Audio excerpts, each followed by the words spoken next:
ya link absennya dulu lewat Google Form.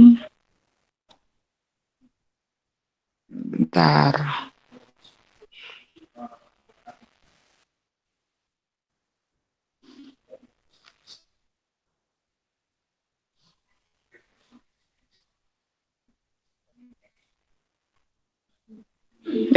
Udah muncul. Itu ada linknya tuh. Link untuk absen tutorial hari ini. Monggo silakan sambil absen dulu aja ya. Sambil nunggu saya akan menyiapkan presentasinya.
Coba dicek di layarnya belum terlihat ya Belum, presentasi saya.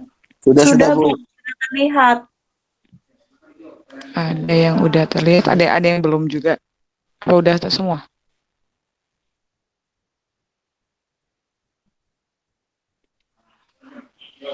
Ini justru malah di layar saya nih yang belum. Bentar ya.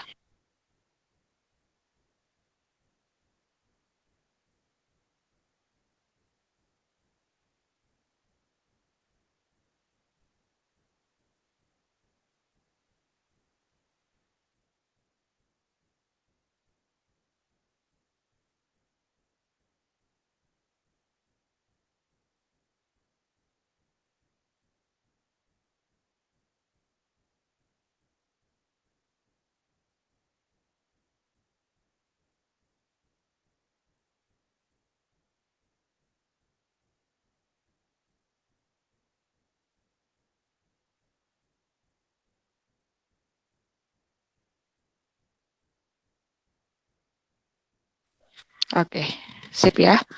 Sebelumnya secara resmi saya buka dulu kelasnya. Assalamualaikum warahmatullahi wabarakatuh. Selamat pagi semuanya. Apa kabar hari ini? Selamat pagi, Ibu. Kabar Pagi Bu, baik. baik Bu. Selamat pagi, Syukur, Bu. Kabar baik. syukur. Semuanya dalam keadaan sehat ya.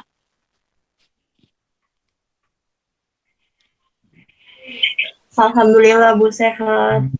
Oke, oke kalau gitu. Hari ini Ibu mau tutorial itu sebenarnya mau menjelaskan sedikit ya titipan waktu kalian kuliah di DKH, titipan Bu Fida untuk menjelaskan bagaimana hubungan antara energi bebas, terus perubahan entalpi dan entropi. Tapi sebelum ke situ, Ibu mau mengulas sedikit nih tentang kesetimbangan asam basa dalam tubuh. Oke, ada yang masih ingat nggak? Nanti ada suatu sistem di dalam tubuh kita di mana yang dia bisa mempertahankan atau menjaga pH di dalam sel. Ada yang tahu sistem apakah itu? Buffer, Bu. Betul sekali ya. Jadi nanti di dalam tubuh kita itu ada buffer yang berperan untuk menjaga keseimbangan gitu ya, menjaga keseimbangan pH yang ada dalam sel gitu ya. Nah, kalau buffer yang nanti akan kita temukan di dalam sel itu biasanya kita akan menemukan buffer fosfat gitu ya. Tapi selain buffer fosfat, kalau di dalam darah itu juga nanti ada yang namanya buffer karbonat gitu ya. Nah, sekarang kita lihat. Oke, udah terlihat kan ya tampilannya. Ini adalah kurva titrasi untuk fosfat gitu ya, salah satu buffer yang ada dalam tubuh kita. Nah, karena fosfat itu kan dia memiliki rumus molekul H3PO4. Karena itu dia pasti bisa melakukan 3 kali gitu ya, 3 kali pelepasan H+. Oke, paham sampai sini kan ya? Nah, karena dia bisa 3 kali melepaskan H+, makanya nanti dia akan punya nilai pKa 1, pKa 2, pKa 3. Oke, sampai sini masih bisa dipahamin ya? Bisa, Bu. Ibu, maaf, sebelumnya videonya belum di-record. Oh iya, bentar. Saya record dulu kalau gitu ya.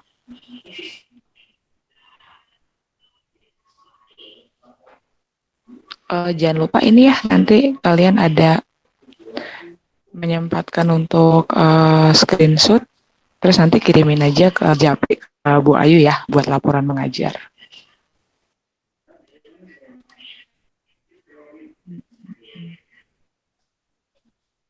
Mana nih? Kok nggak kelihatan ke detect recordnya? Oh iya. Oh iya, nanti jam 9 ada kuliah lagi nggak kalian? Jam 10 Bu. Jam 10 Bu, jam 10. Oh, jam 10. Oke, ini Ibu yang ada kuliah lagi jam 9, jadi mungkin nanti jam 9 kurang juga udah Ibu akhiri, nggak apa ya? Kan jadwal kita cuma 1 jam ya.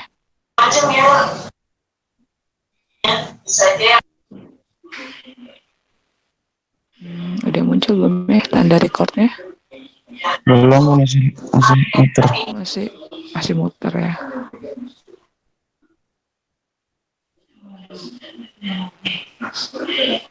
Nah, sambil nunggu.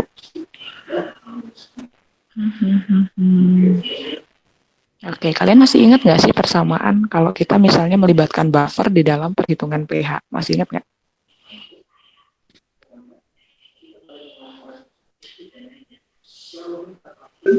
Gimana, Bu, maksudnya? Iya, kalau misalnya kita akan menghitung pH gitu ya, dalam sistem buffer, ada yang masih ingat nggak persamaannya?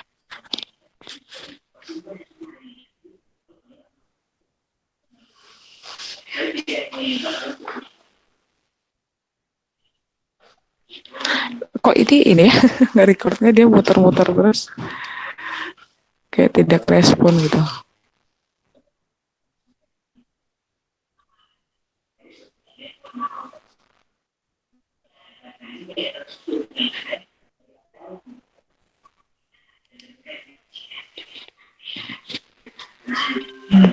Oh gini, deh berarti ke record ya Dan ya. Iya Bu. Oke. Sip ya.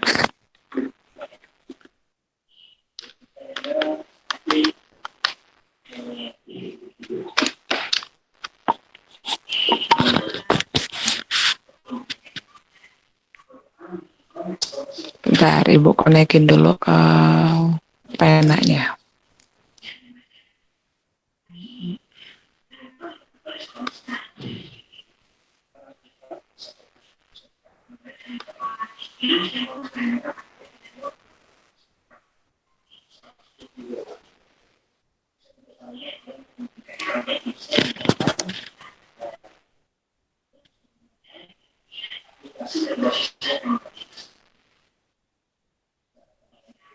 Belum diganti ya. Bentar.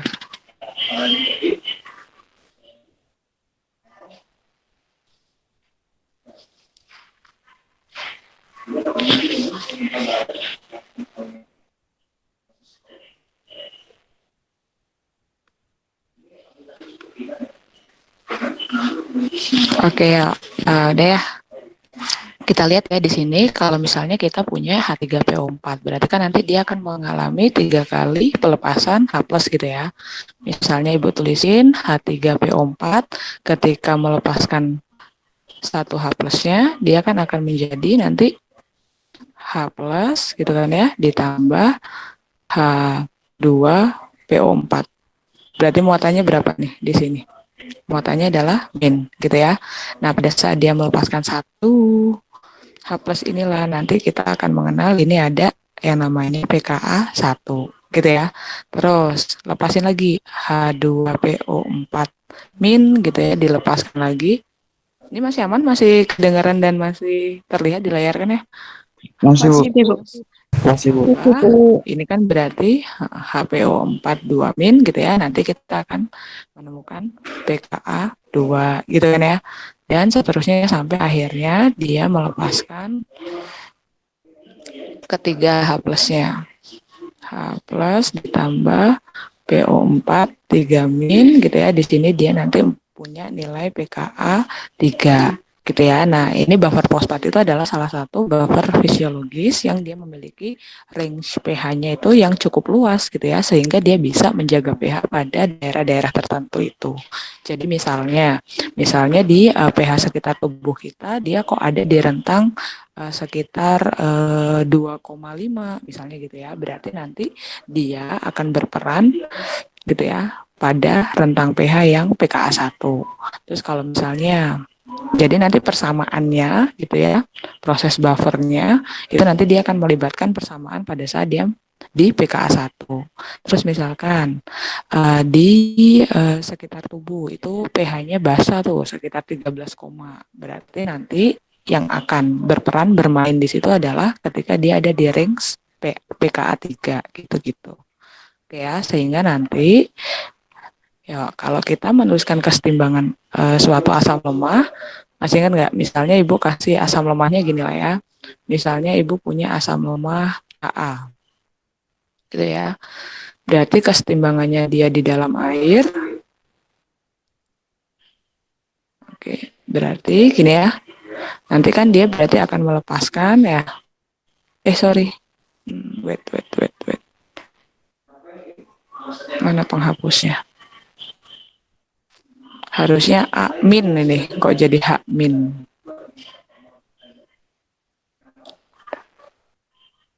Oke, bentar ya. Ini ya, berarti nanti dia kan hapusnya lepas, berarti sini kan berarti tinggal A min gitu ya. Ditambah nanti kita akan menemukan H+-nya gitu ya dalam bentuk H3O plus aquos. Sehingga nanti di sini kita bisa menuliskan ketetapan kesetimbangan asam lemahnya. Ada yang bisa bantu? Berarti nilai K-nya persamaannya gimana kalau lihat dari sini? Konsentrasi amin. Konsentrasi amin.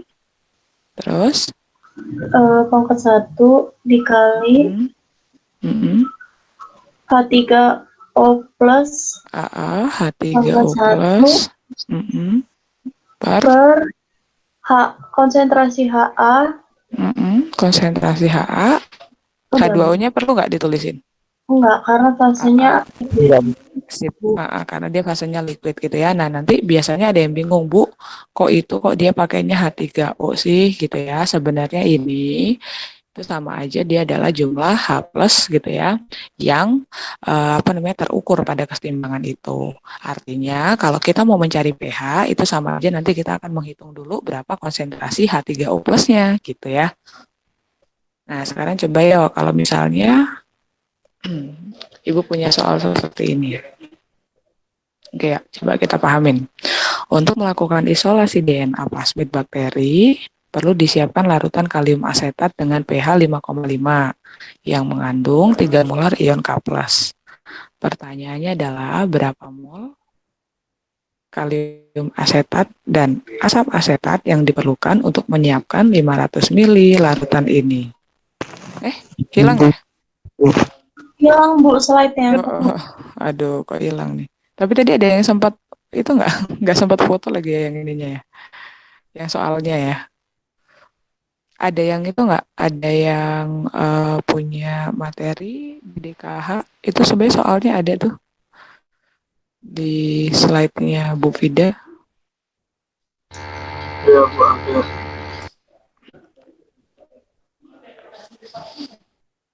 Kenapa ya? Kayak kalau di laptop ini baik-baik aja ininya loh koneksinya. Tadi ada yang sempat screenshot nggak ininya? Saya, Bu. Saya, Bu. Yang soal barusan. Cepat. Ya, sempat screenshot, Bu. Coba di share di grup WA. Coba sambil Ibu konekin ulang ya yang ininya. Coba di share di grup WA. Coba kalian kerjakan dulu. Nanti kita bahas sama-sama ya sambil nunggu Ibu konekin.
Ya, udah kelihatan lagi belum di layar?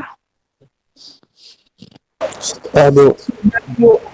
Oke, ada yang udah coba memahami maksud soal ini? Berarti nanti dalam konteks soal ini kita akan melibatkan kesetimbangan pada asam lemah yaitu asam asetat, gitu ya.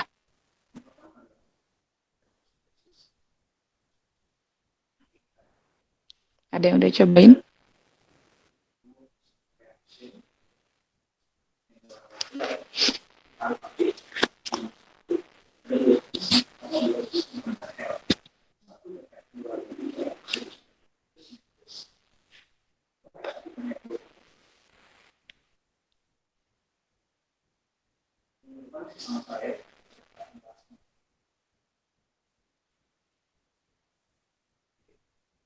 Gimana? Ada yang bisa ini?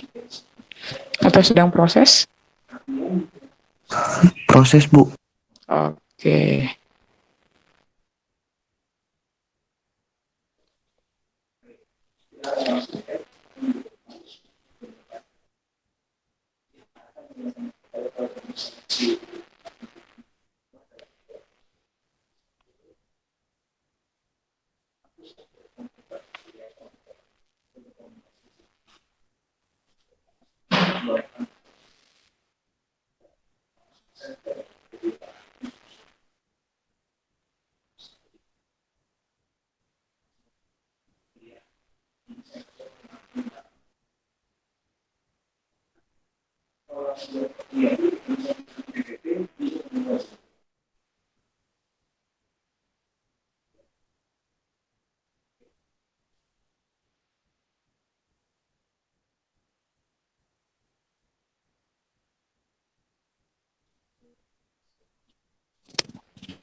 Oke, udah ada yang bisa. Ini dia diketahui dia pengen bikin larutan yang pH-nya 5,5 gitu kan. Karena dia mengandung buffer asetat gitu kan ya. Sebenarnya kalium asetat itu termasuk ke mana sih? Asam, basa, garam? Garam. Sebenarnya kan kalium asetat itu kan suatu garam gitu ya. Tapi kalau kita misalnya gini Bu, kenapa kok ini jadinya dia makainya buffer? Kenapa tidak pakai prinsip reaksi hidrolisis gitu kan? Karena kalau kita lihat kalium asetat yang kita pengen gunakan, dia punya pH-nya kan 5,5. Kalau 5,5 termasuk asam apa basa? Asam. Asam. Asam, Bu. 5,5 kan termasuk asam. Nah, kalau kalium asetat itu kita mau pakai prinsip garam, harusnya garam kalium asetat dia sifatnya apa harusnya? Masih ingat nggak? Terus prinsip hidrolisis. Cara mudahnya kan apa sih? Sifat garam ikut yang kuat gitu kan ya. Ini kan dia kan berarti kan ada K plus sama ion asetat kan. OAC ini kan ya. Ion K plusnya dia berasalnya dari basa kuat gitu kan ya. Terus asetatnya dia berasal dari asam lemah. Harusnya kalau kita melihat sifat garam dari kalium asetat, sifatnya asam apa basa? Basa. Harusnya kalau hidrolisis, kalau kita mau menggunakan prinsip hidrolisis, berarti dia harusnya sifatnya basa. Sementara kita mau membuat kalium asetat di sini dengan pH 5,5. Ya enggak? Artinya di pH 5,5 itu kita tidak menganggap si KOAC itu ya kalium asetat itu sebagai sistem yang garam terhidrolisis, tapi kita pakainya adalah mengambilnya dari sistem yang buffernya. Loh Bu, kenapa dia kok jadi buffer? Karena di sini dia mengandung ion asetat, gitu kan? Ion asetat kan berasal dari asam lemah. Oke, dimana kalau kita misalnya bikin ya, asetat itu kan berarti dia dari asam asetat ya, berarti nanti kesetimbangannya kan kayak gini, boleh pakai yang atas, mau boleh pakai yang bawah, monggo. Berarti kan asam asetat ketika terion dia akan menghasilkan H+, dan asam asetat terion menghasilkan H+ dan ion asetat. Oke, nyampe sini paham? Paham, Bu. Bu. Nah, sekarang kita lihat. Katanya kan pH-nya 5,5 tuh. Berarti kalau dari pH kita bisa mencari berapa konsentrasi H+-nya, gitu kan ya? Iya, Berarti Bu. kalau pH-nya 5,5, dia mengandung konsentrasi H+-nya sebanyak gini aja kan ya, 10 pangkat min 5,5, ya nggak? Nah, terus dia bilang di dalam sistem ini dia pengennya mengandung 3 molar ion K+, gitu ya. Artinya, ini kan kalau kita ionisasikan, nanti kan berarti kalium asetat akan menghasilkan K+ dan ion asetat, ya Ra? Kalau misalnya kaliumnya dia 3 molar, pakai perbandingan koefisien nih, berarti kalau konsentrasi kaliumnya, K+-nya adalah 3 molar, artinya konsentrasi si ion asetatnya berapa?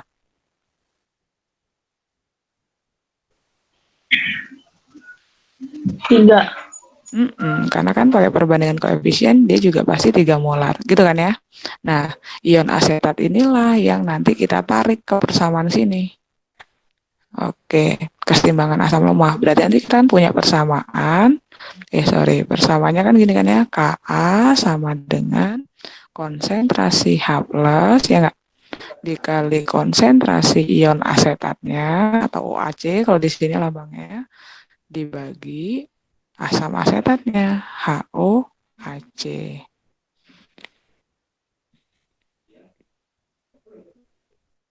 Oke, nyampe sini masih ngerti? Masih, Bu. Oke, ini di persamaan ini kita gunakan untuk mencari berapa nanti konsentrasi asam asetatnya. Dari konsentrasi nanti baru kita konversikan ke mol, ya nggak? Iya, Bu. Iya, Bu. Dari sini berarti kita bisa hitung kan ya, nilai Ka-nya kan masukin aja angkanya ya, 1,74 kali 10 pangkat min 5 ya. Terus tadi pH yang mau kita hasilkan kan 10 pangkat min 5,5. Min 5,5. Terus konsentrasi ion asetatnya kan 3 molar ya. 3 Iya. per konsentrasi asam asetat yang kita cari, HOAC-nya ya. Iya. Dari sini nanti kita hitung berarti konsentrasi asam asetatnya bisa berapa? Bisa nggak ngitung ya? Ada yang pegang kalkulator? Bantu Ibu yuk ngitung ya.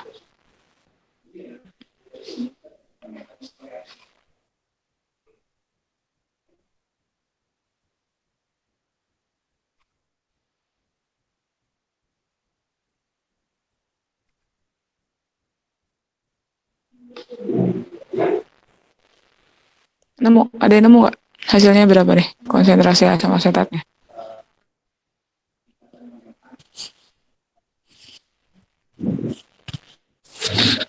Lah, reconnected lagi ya. Aduh, nggak connect lagi.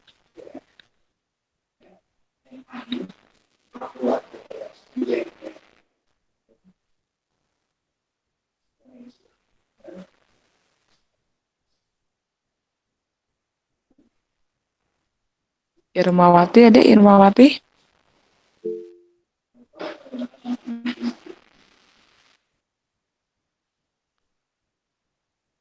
Oke, udah ada yang jawab tuh. Berarti, kata dia kok salah nih. Coba Jal. Yang bener Jal, di ini. Oke, Ilham udah nemu hasilnya 0,545 itu masih dalam molar ya, molaritasnya ya. Jadi Iya, kalau Bu. dalam keadaan molar berarti diubah dulu, itu kan ada volume larutannya Yang mau kita bikin kan 500 ml larutan ya. Berarti kamu Iya. konversikan dari molaritas untuk mencari molnya. Kamu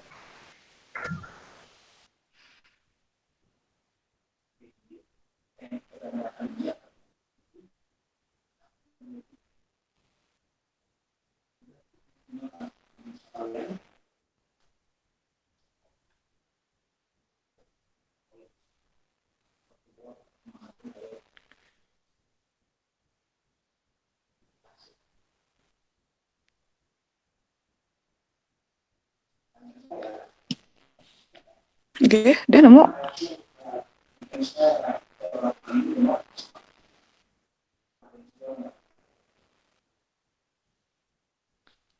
Ini hening. Kenapa hening?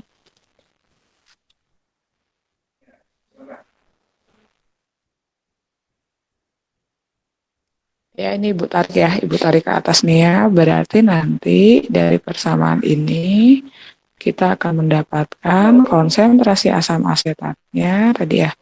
Konsentrasi asam asetatnya itu adalah 0,545 gitu ya, molar. Nah, berarti kalau kita mau mengkonversikan molnya asam asetatnya, berarti dari molaritas kalau mau kita ubah ke mol, diapain? Berarti kita kali dengan volume ya, berarti 0,545, volumenya jangan lupa dijadikan ke liter, berarti 0,5 liter, ya nggak? Berarti hasil 0,273 Bu. 0,273 mol, gitu ya. Itu adalah mol dari asam asetatnya. Sebenarnya dari pilihan jawaban udah langsung kelihatan ya, pasti jawabannya adalah yang B. Tapi coba kita buktikan. Benar nggak ya konsentrasi kalium asetatnya itu adalah molnya adalah 1,5 mol. Cara nyarinya gimana kalau kita mau nyari molnya kalium asetat?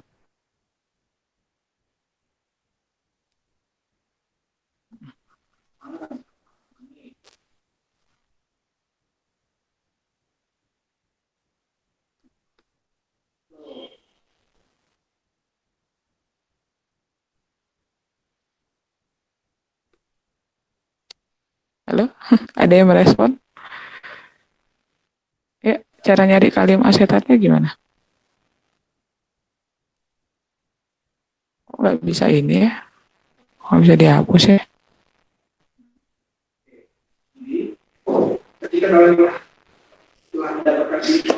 Di sini ya, Ibu tarik ke bawah nih ya. Tadi kan kalium asetat itu ketika kita uraikan, boleh menggunakan OAC-nya boleh, gini ya. Atau kita pakai yang kesetimbangan di apa tadi reaksi ionisasi di awal aja gini kan, K+ sama OAC min gitu kan. Boleh pakai OAC atau K+-nya di sini sama aja kan ya. Kalau sini 3 molar, sini 3 molar berarti kalium asetatnya kan juga sini kan 3 molar ya. Berarti dari 3 molar ini kalau dikonversikan ke mol berarti molnya kan tinggal dikali dengan volume. Berarti 3 dikali setengah liter berarti ya 0,5. Berarti nanti ketemunya adalah 1,5 mol. Gitu. Nyambung nggak sampai sini? Nyambung Bu. Masih ini ya. Jadi itu salah satu contoh perhitungan prinsip buffer gitu ya di dalam sel. Jadi intinya kalau buffer mah kaitin aja sama kesetimbangan asam lemah. Udah gitu aja. Oke, nyampe sini ada pertanyaan tidak?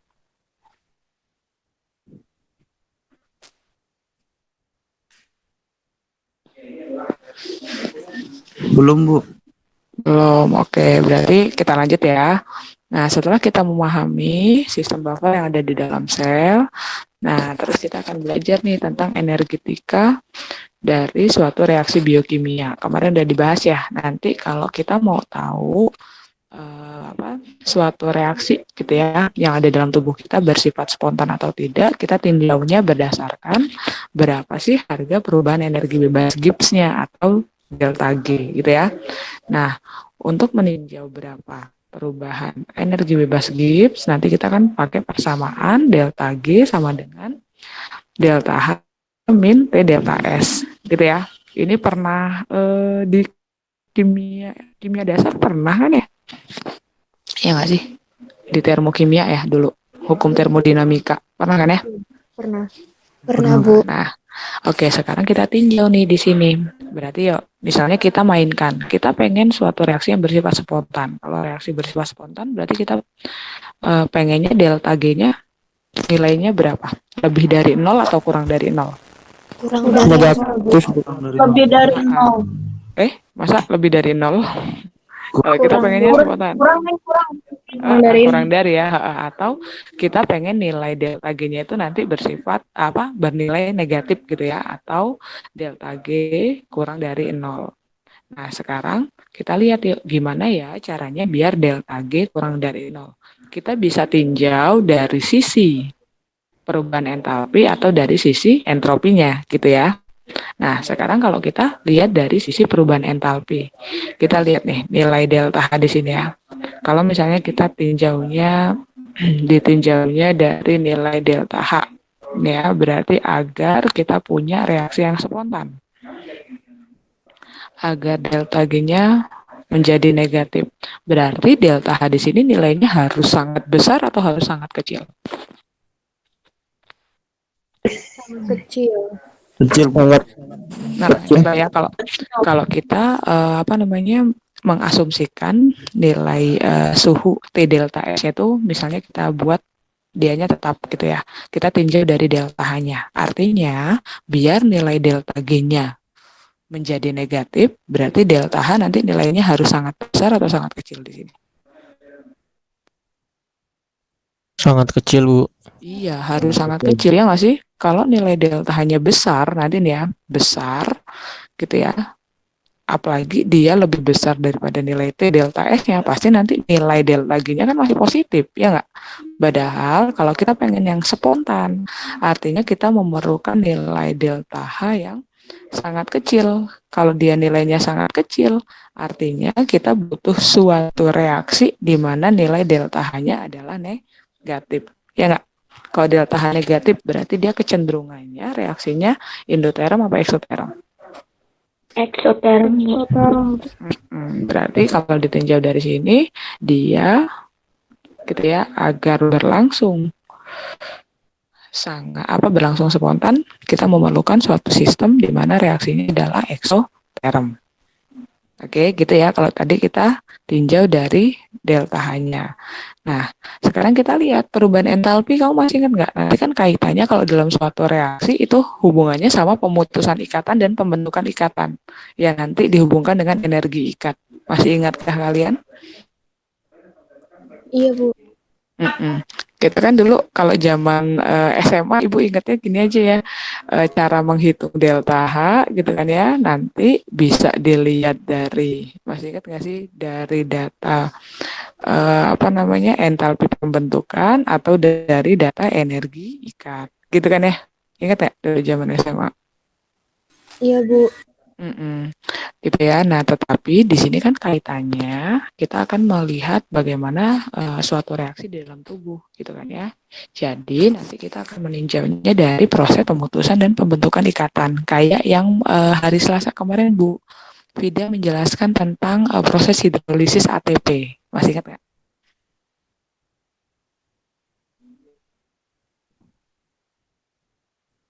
Masih, Bu. Itu kan nanti lebih dibahas tentang bagaimana ya energi ikat gitu ya yang terjadi di dalam reaktan atau di dalam produknya. Nah, sekarang kita lihat kalau misalnya reaksinya tadi kan ya, berarti kan kita pengen kalau spontan itu kan berarti reaksinya eksoterm. Nah, tadi ya ditinjau dengan syarat T delta S-nya tetap, ya nggak? Nah, sekarang kita lihat nih, biar suatu reaksi itu eksoterm, artinya apa sih reaksi eksoterm itu? Dia kan punya nilai delta H kurang dari 0, ya nggak? Berarti kalau kita tinjau dari energi pemutusan dan pembentukan ikatan, biar delta H-nya kurang dari 0, berarti energi ikat reaktan sama produknya gimana? Dilepas. Benar, dia melepaskan ini kan ya, melepaskan melepaskan kalor. Nah, sekarang coba kalau kita lihat di sini di persamaan ini nih. Berarti kan nanti kita punya data energi ikat dari reaktan dan energi ikat dari produk gitu kan ya. Kalau proses pemutusan ikatan itu nanti yang diputuskan ikatannya adalah reaktan, ya enggak? Pembentukan ikatan itu nanti kaitannya adalah dengan produknya. Nah, ini kita lihat persamaan ini nih. Biar nilai delta H-nya negatif. Berarti energi ikat reaktan dibandingkan energi ikat produk bagaimana? Harus lebih kecil Yang lebih kah? Harus kecil. lebih siapa yang lebih Lebih kecil? kecil. Energi Reaktan. Ah, Iya. sip. reaktannya, Bu.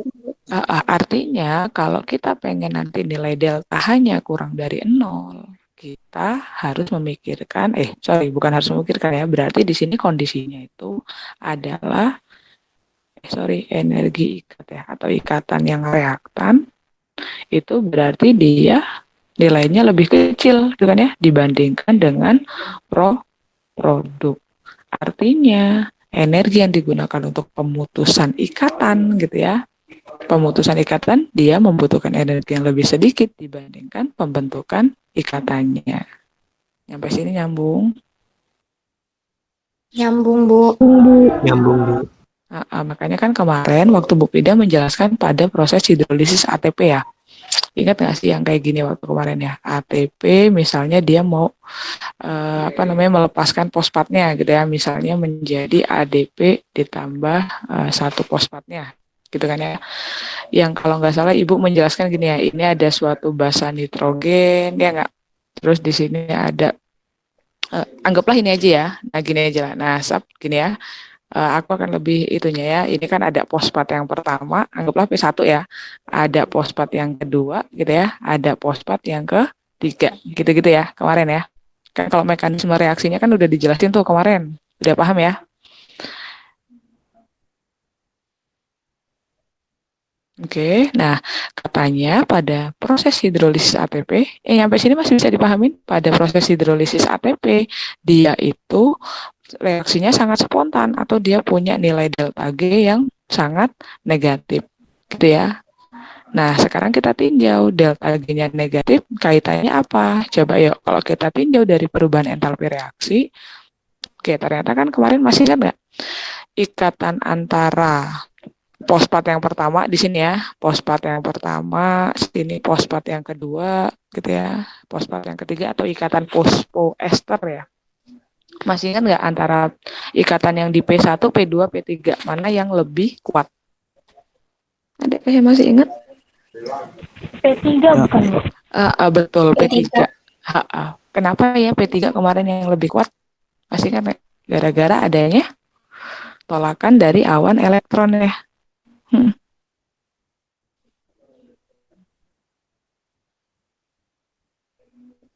Oke, lupa. Ya kan yang kemarin ya. Jadi P3 di sini dia ikatannya lebih kuat dibandingkan P2 dengan P1. Artinya ketika proses hidrolisis ATP menjadi ADP, berarti kan dia akan melepaskan ini kan. Dia akan melepaskan si P3 ini kan ya. Nah, karena dia ikatannya ikatannya yang lepas gitu kan ya, pemutusan ikatannya itu membutuhkan energi yang sangat banyak, sehingga nanti di sini energi ikat dari reaktannya itu kan jauh lebih besar. Ibu kesini ya, berarti ini nanti dia jauh lebih besar. Ibu gini ya, jauh lebih besar kalau dibandingkan dengan energi ikatan produknya. Gitu, makanya dia akan menghasilkan nilai delta H yang negatif, terus dikaitin lagi kalau delta H negatif berarti nanti dia juga akan menjadi faktor pendukung untuk menghasilkan delta G yang negatif. Layarnya hilang ya? Iya, Bu. Iya, Bu. Tapi nyampe sini penjelasan Ibu paham nggak? Atau ada pertanyaan nyampe sini? Monggo kalau mau ada pertanyaan atau nggak ngerti.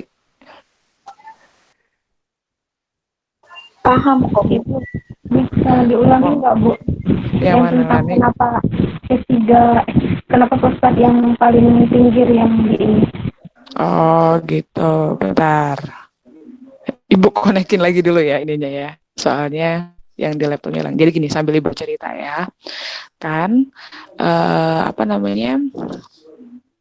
ATP itu kan nanti strukturnya dia kan terdiri dari ada basa nitrogen gitu kan ya.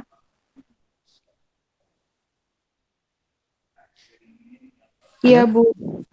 Terus dia kan ada struktur gulanya ya. Iya, Bu. Ada struktur gulanya. Terus, wait. Itu kan nanti di atas ada basa nitrogen, terus di struktur gulanya itu kan nanti ada ikatan CH2OH, gitu kan? Iya, Bu. Masih kan kayak yang kemarin itu Bu Vida jelaskan mekanismenya. Nah, yang pertama, misalnya fosfat 1 masuk nih. Ketika fosfat 1 masuk, fosfat itu kan berarti kan dia atom pusatnya P, ya nggak? Terus dia ada dikelilingi oleh O, ya nggak? Jadi bisa kebayang nggak? Oksigen di situ dia kan banyak elektron bebasnya, ya nggak? Iya, Bu. Artinya kalau kita bayangin kan awan elektronnya itu kan ada di sekitar fosfat itu, ya Ra? Oke, berarti kan ada awan elektron yang banyak tuh di situ kan ya. Nah, dia mau masuk. Walaupun ketika fosfat yang pertama mau masuk, dia ada tolakan dari si basa nitrogen. Lihat nggak strukturnya? Di situ kan dia kan banyak ikatan rangkap. Artinya kan juga dia ada elektron ikatannya juga kan. Jadi ketika fosfat pertama mau masuk, sebenarnya dia udah ada tolakan nih. Gitu kan ya, udah ada tolakan. Tetapi tolakannya itu dia belum terlalu kuat. Makanya dia nanti menghasilkan energi ikatnya itu antara si C yang di gula sama si fosfatnya gitu ya, itu ikatannya energi ikatnya besar, tapi nanti nggak sebesar yang ketika fosfat 2 sama fosfat 3-nya masuk. Nah, sewaktu fosfat 2 masuk, itu nanti tolakannya lebih gede lagi nih. Ada yang di basa nitrogen, ada yang di fosfat 1, terus fosfat yang kedua mau masuk kan dia juga punya awan elektronnya banyak kan ya. Oke, bisa dipahamin nggak? Bisa, Bu. Bisa, itu tolakannya makin gede lagi kan dibandingkan yang pertama. Karena yang nolak istilahnya ada 2 awan elektron tuh. Oke, makanya nanti dia pasti energi ikatnya itu akan jauh lebih besar dibandingkan yang fosfat yang pertama. Nah, fosfat yang ketiga masuk jauh lebih besar lagi. Tahu alasannya kenapa? Karena yang nolak nanti kita ada basa nitrogen, ada fosfat 1, ada fosfat 2. Kebayang? Nah, makanya yang fosfat yang ketiga itulah nanti yang punya energi ikatnya yang jauh lebih besar. Gitu. Oke, paham Bu. Makasih Bu. Oke. Bentar, ini belum konek-konek ya Ibu ya. Oke, yang tadi berarti bisa ya ditinjau dari nilai delta H-nya, artinya kalau dia akan menghasilkan energi pemutusan ikatan dari si reaktannya jauh lebih besar, berarti nanti nilai delta H-nya akan menghasilkan delta H yang negatif, gitu ya. Nah, kalau kita kaitkan sama entropi, kalau misalnya suatu reaksi itu dia bersifat eksoterm. Kalau eksoterm berarti dia sistemnya menyerap panas atau melepas panas.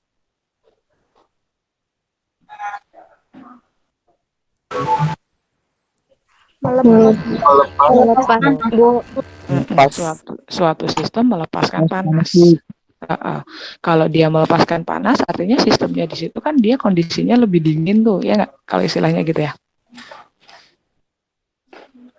Iya, Bu. Kalau dia kondisinya lebih dingin, berarti molekul-molekul di dalamnya itu dia keteraturannya gitu ya akan besar atau akan kecil. Kalau dia adem aja dibandingkan kayak gini, misalnya kayak kita logika kayak kita aja ya, kita ada di suatu ruangan tuh, kita lagi ngumpul di suatu ruangan, habis itu suhunya dipanaskan, panas, apa yang terjadi sama kita? Makin gerah. Kalau misalnya sistemnya panas berarti kan kita gerah tuh kan ya. Kalau kita gerah itu entah ada yang kipas-kipas gitu kan ya, ada yang pokoknya nggak bisa diem gitu ya. Kalau dia sistemnya suhunya naik, oke? Nah, sementara yang eksoterm itu dia kebalikannya. Dia berarti karena dia melepaskan panas, artinya sistemnya kan jadi lebih adem tuh. Kalau dia lebih adem, berarti si molekul-molekulnya keteraturannya akan besar atau kecil? Besar. Besar, Bu. Dia akan lebih ke arah keteraturannya besar. Kalau nilai keteraturannya besar, berarti delta S-nya besar apa kecil? Bernilai negatif. Delta S-nya? Makin besar, Bu, delta S-nya. Apa sih pengertian delta S itu? Makin kecil, Bu. Ayo, Tidak terasa. delta itu apa? Kan apa? Derajat ketidakteraturan gitu kan ya. Berarti kan semakin nggak teratur, berarti nilai delta S-nya semakin Besar, kecil, Bu. Besar, Bu. Besar. kalau kalau dia semakin nggak teratur gitu kan ya, berarti kan nilai entropinya kan semakin besar ya nggak? Betul? Semakin nggak Betul, Bu. teratur, semakin nggak teratur berarti kan entropinya akan semakin besar. Berarti kalau semakin teratur nilai entropinya Makin kecil. gitu. Nyampe situ dulu masih paham? Nah, sekarang kita kaitin ke yang oke, bentar ya. Ibu itu slide-nya udah kelihatan kan ya. Nah, kita kaitin ke sini, Nak. Aduh, bentar. Kita masukkan ke tadi persamaan yang energi bebas Gibbs.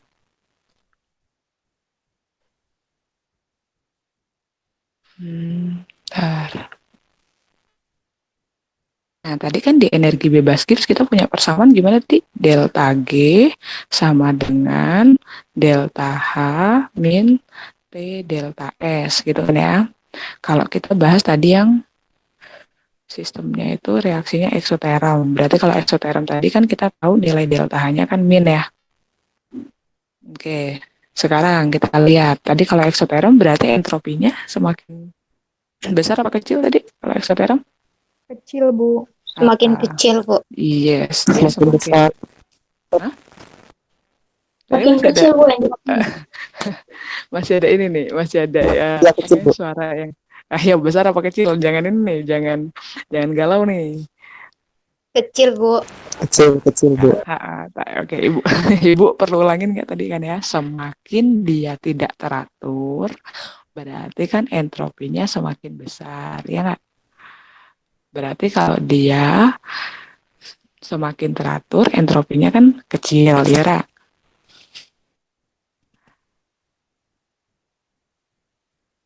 Iya, Bu. Gimana, Bu, tadi suaranya, Bu? Ini tadi kan ya, yang Ibu nyampe mana dulu nih nanti ngejelasinnya pakai yang logika. Kalau misalnya suatu reaksi itu eksoterm kan melepaskan panas, ya nggak? Berarti kan sistemnya adem. Nyampe situ dulu masih paham? Masih, Bu. Ya, karena eksoterm berarti dia kan kalau dilihat gini aja ya, berarti kan sistemnya dia energinya itu kan kecil, gini kan ya. Bukan energi ya, berkaitannya sama suhu boleh lah ya, panasnya, kalornya gitu kan ya. Kalau dia semakin kecil, berarti nanti molekul-molekul yang ada di dalamnya, dia kan akan semakin teratur atau tidak kalau adem. Kalau kita bandingin sama yang endoterm. Makin teratur, Bu. Kalau endoterm itu kan artinya kan apa? Dia menyerap panas, berarti kan sistem nanti kan panasnya kan bertambah, ya nggak? Kalornya kan akan bertambah nih, tanda panah ke atas maksudnya naik ya.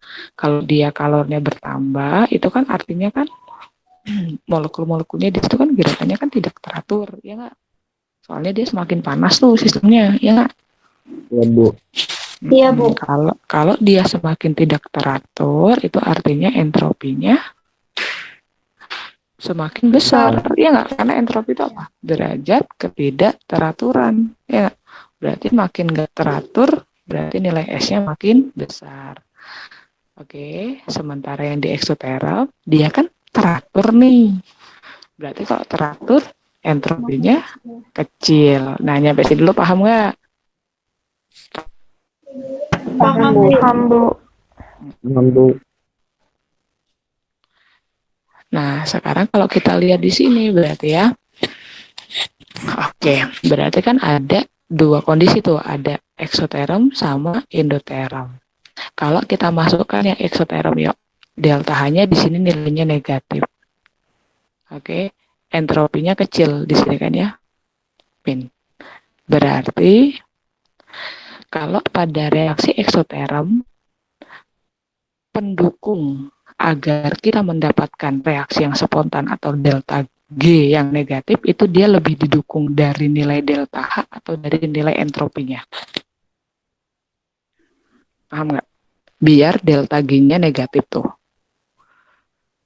Dari delta H-nya, Bu. Dari Iya, delta H. Betul. Dari delta H ya, berarti kalau dari sini ya. Karena kalau kita lihat dari entropinya nanti dia semakin minus malah minus ketemu minus jadi positif dong ini. Gitu ya. Maksudnya Iya, Bu. Benar, Bu.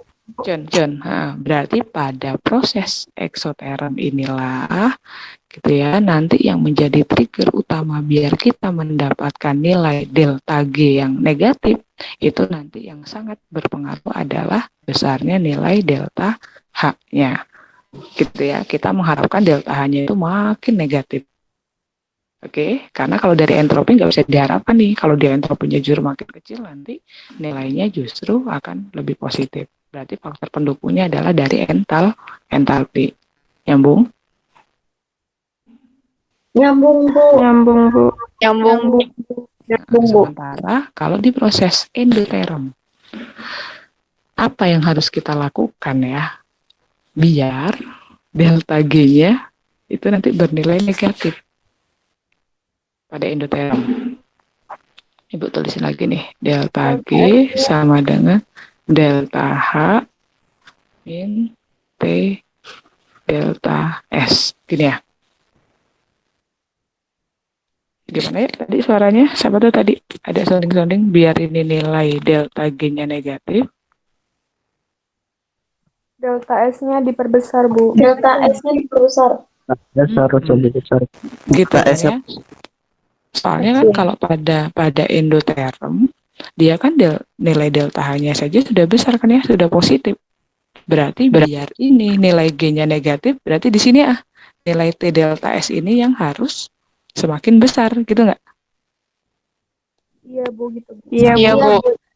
Artinya di sini dia yang menjadi trigger untuk delta G-nya negatif, itu kita lihatnya dari entropinya, gitu. Agar reaksinya berlangsung spontan. Oke. Nah, tetapi faktanya gitu ya, reaksi-reaksi yang ada di dalam tubuh kita itu nanti kebanyakan kita didukungnya ya. Kenapa dia nanti bisa nilai delta G-nya negatif itu dia didukungnya berdasarkan nanti nilai udah reaksinya eksoterm gitu ya dan dia itu lebih menuju ke arah yang teratur atau S-nya yang semakin kecil gitu. Jadi kebanyakan reaksi-reaksi yang ada dalam tubuh kita itu sifatnya eksoterm gitu. Ya. Lebih ke yang sini sih. Kalau reaksi-reaksi yang ada di dalam tubuh kita. Nyampe sini ada pertanyaan nggak? Wow, sudah jam 9. Tidak, Bu. Tidak ada, Bu. Tidak ada, Bu. Paham ya? Berarti dari sini ya hubungan antara delta G, delta H dengan entropi. Artinya kalau kita pengen delta G-nya yang semakin negatif, ya udah langkahnya cuma 2. Kalau nggak reaksinya yang semakin eksoterm, gitu kan ya, suhunya ditambah ya. Kalau T-nya besar kan dia kan berarti akan makin negatif nanti entropinya diperkecil gitu. Maka nanti akan menghasilkan delta G yang semakin negatif. Kalau semakin negatif berarti reaksinya semakin disukai karena dia bersifat spontan. Sampai sini ada pertanyaan? Tidak, Bu. Sudah cukup? Cukup, Bu. Serius? Bu. Ya udah. Wes kalau gitu buat hari ini kita tutorialnya sampai sini aja. Ibu hanya membahas tadi keseimbangan asam lemak sama hubungan entalpi, entropi, sama delta G, gitu ya. Kalau tidak ada pertanyaan, terima kasih atas join-nya hari ini. Kita sudah belajar bersama-sama, gitu ya. Nanti sambil dipahami ulang materinya yang dari Ibu. Ini udah pada absen semua nih. Sudah, Bu. Sudah, Bu. Ya, mungkin nanti Ibu akan ngasih ini kali ya, ngasih tempat nanti di Google Classroom-nya, biar kalian bisa menceritakan lagi nanti bagaimana hubungan entalpi, entropi, dan energi bebas. Kalau kita pengennya spontan, nanti nanti harus yang dilakukan apa, gitu-gitu ya. Nanti mungkin Ibu akan kasih latihannya. Baik, Bu. Baik, Bu. Kan udah cukup jelas, sudah Ibu jelasin ininya kan ya. Nanti kalian deskripsikan dengan bahasa sendiri.